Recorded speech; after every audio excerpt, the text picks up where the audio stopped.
Hi ladies and gentlemen, and welcome to ITSnippets. Today I'm going to show you how to use the media creation tool to create a bootable version of Windows 10 with an up-to-date patched ISO. Let's get started.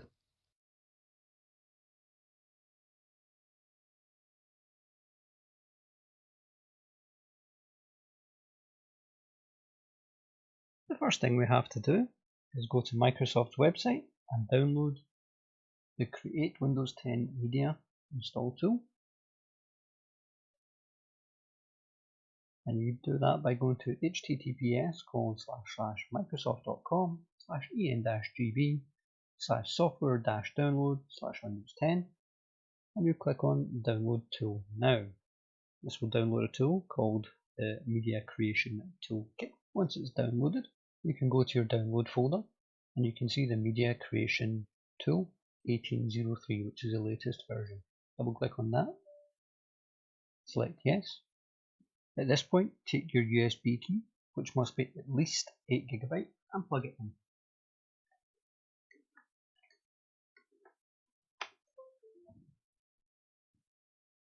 That'll come up saying getting a few things ready.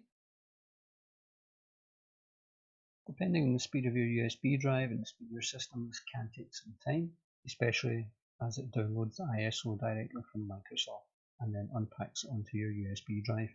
Apologies if the audio is a bit different today than you're used to. Anybody who's been following me on social media will realise that I had problems with my laptop that I use for video editing. And while I've got it back, the reason I'm actually having to do this today and create a bootable Windows installer is because they sent it back with Windows Home on it and not Windows Pro. So I'm actually having to rebuild my workstation from scratch.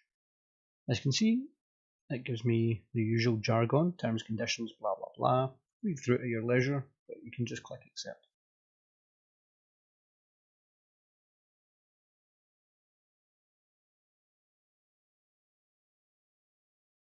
Okay, it then asks you what you're wanting to do. Do you wish to upgrade this PC? Meaning you can update to the latest version of Windows by running this program on your current machine. Or you can create installation media on a USB flash drive, DVD or ISO file for another PC. So I'm going to select Create Install Media. I'm going to click Next. It's going to select my language, my edition of Windows and my architecture, in my case 64-bit, English and United Kingdom language and Windows 10. That's fine.